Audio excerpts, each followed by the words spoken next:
Hello everyone, welcome to the series summarizing the novel Lord of the Mysteries on the AniMonolith channel. In previous parts, Klein continues his exploration of mystical pathways and secret organizations, uncovering connections between the Secret Order, the Demonist sect, and powerful ancient families like the Abraham and Tamara families. Through Old Neil, Klein learns that some restricted information is stored only at the Holy Cathedral, beyond his clearance. Later, Trissy, the massacre suspect, receives a Sequence 7 potion formula from a mysterious woman, discovering that the potion is traditionally suited for female sect members, revealing a twist in his path. Meanwhile, Klein experiments with a ritual incantation he created to communicate with Justice and the Hanged Man, finding it successful in transmitting messages. As Klein returns to the physical world, he plans to join Old Neil on a trip to the black market, hoping to gain more insight into mystical artifacts.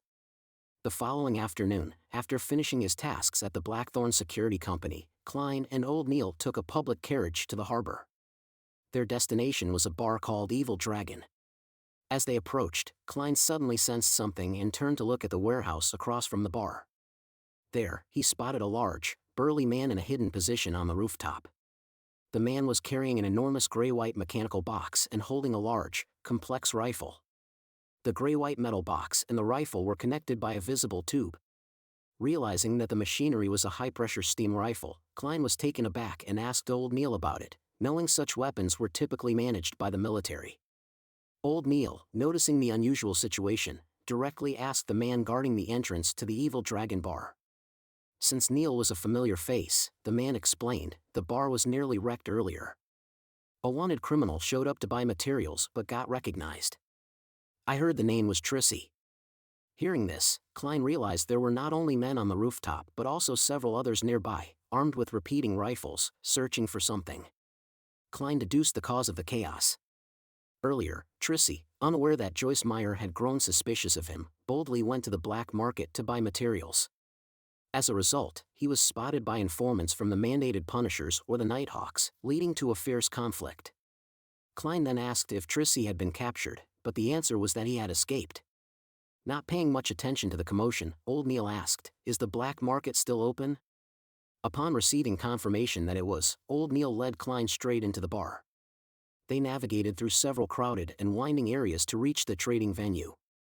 Eventually, they arrived at a space as large as a lecture hall, where bustling trade was taking place, with many buyers and sellers.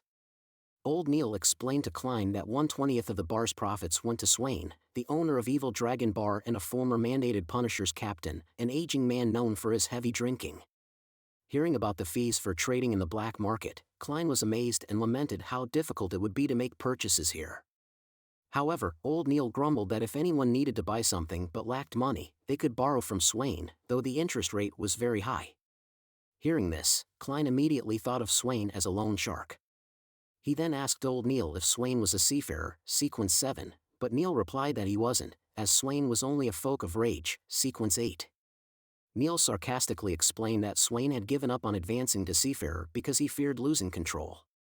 Klein was about to ask if Swain had ever come close to losing control when he suddenly sensed something strange to his left. It felt as if something was lurking there, whispering, muttering. When Klein turned to look in that direction, he saw a pale young man, wearing a tattered linen shirt and gray trousers typical of the working class, his eyes unfocused yet filled with madness. The young man was muttering something continuously. Klein was startled to realize that it was the young man's intuition that had drawn in his own. Normally, the awareness brought about by one's intuition would generate some effects, which could not be hidden from beyonders such as spirit mediums or those with similar talents. But for new beyonders like Klein, it was difficult to discern clearly.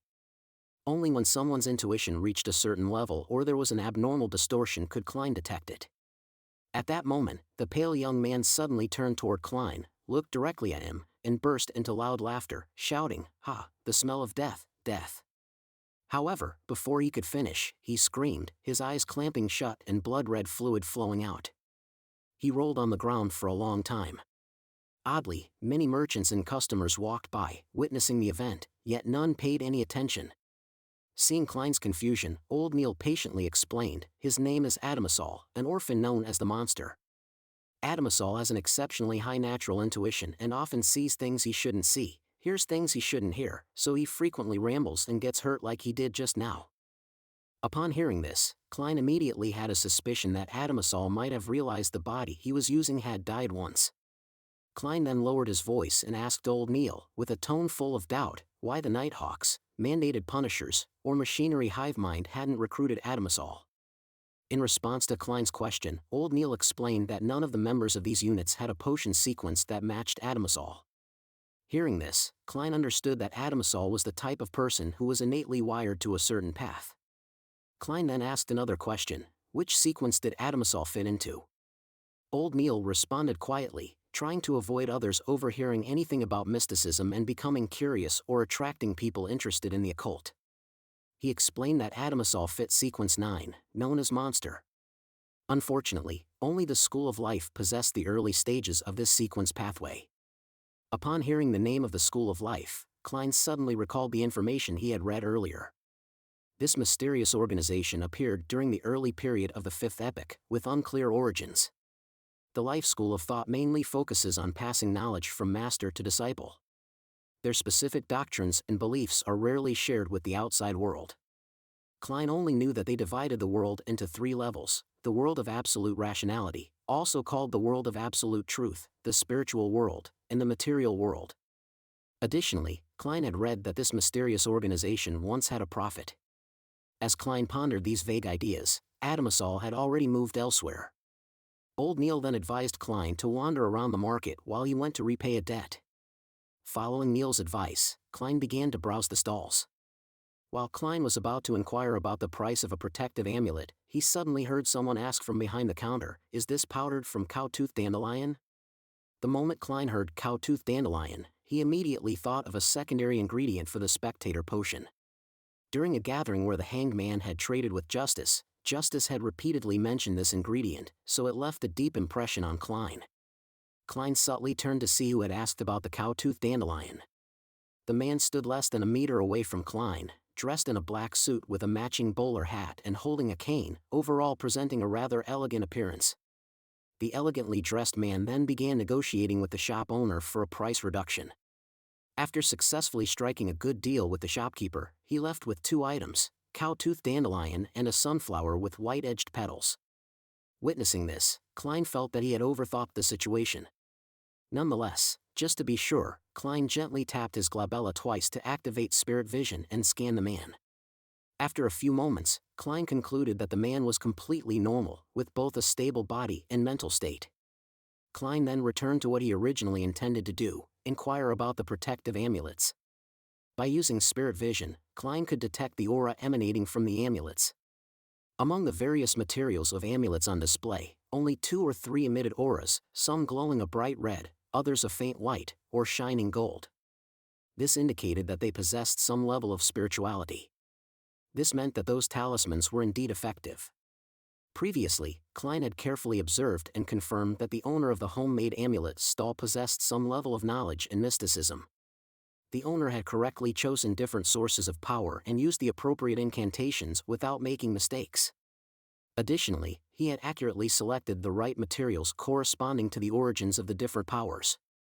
However, because the stall owner hadn't received deep training in mysticism, he also made several errors. Klein noticed that the owner didn't fully understand incantations. It wasn't enough to simply translate the content of a prayer using the grammar of Hermes. An incantation had to follow specific methods and unique rules.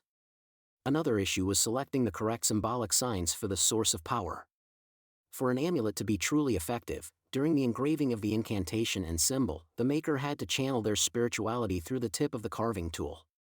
A magical ritual would be required to achieve even better results, something an ordinary person could hardly accomplish.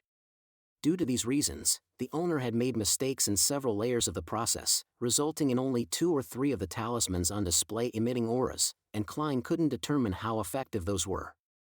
Nonetheless, for him, an amulet with some efficacy was better than nothing. However, when Klein asked the price, he didn't inquire about the amulets that emitted colored auras. Instead, he aimed for unfinished ones, which had yet to be engraved with incantations or symbols. For Klein, he didn't need to buy amulets with weak effects. His goal was to turn these unfinished pieces into fully functional amulets. Klein intended to gift them to Benson and Melissa to protect them from potential accidents. While he pondered, the shop owner picked up 2 unfinished amulets made from silver. Klein observed them. The 2 long amulets had hollow centers surrounded by intricately carved feather designs resembling angel wings.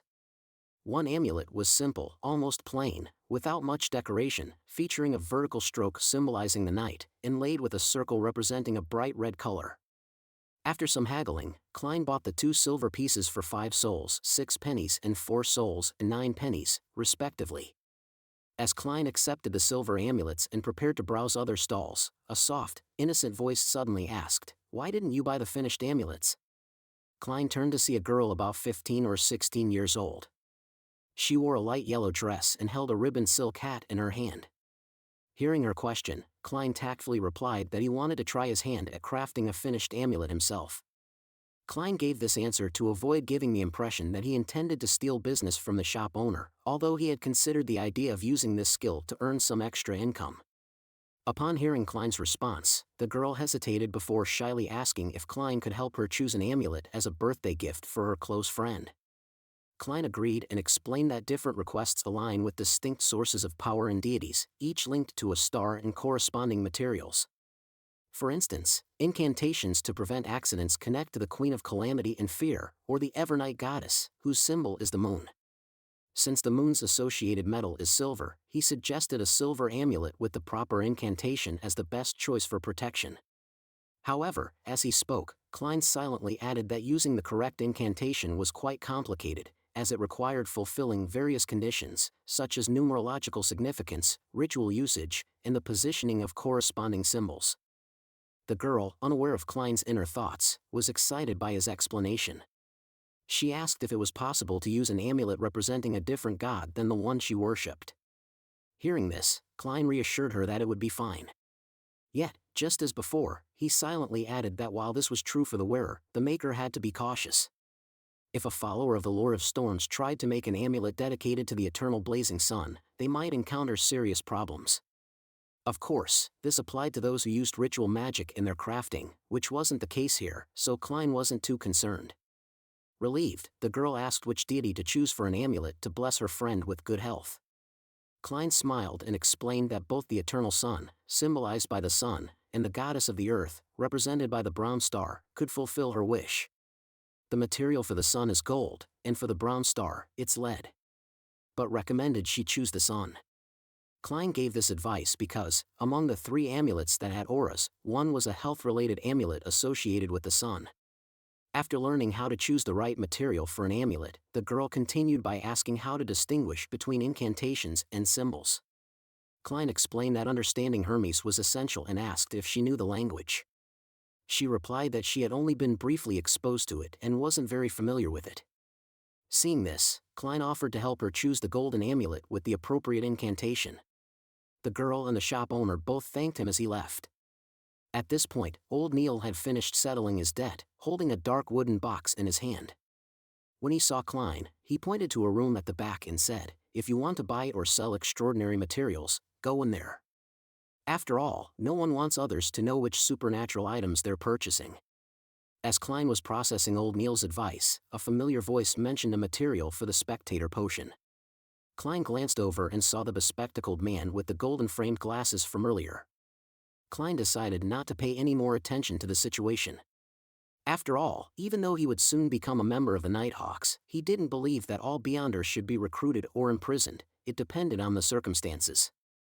Klein considered the spectator's abilities to be harmless to society, the kingdom, and the world, and with a low risk of losing control at Sequence 9, there was little cause for concern. After leaving the Evil Dragon Bar, Klein and Neil boarded a public carriage, leaving the port. When they reached the Northern District, they parted ways to head back to their respective homes.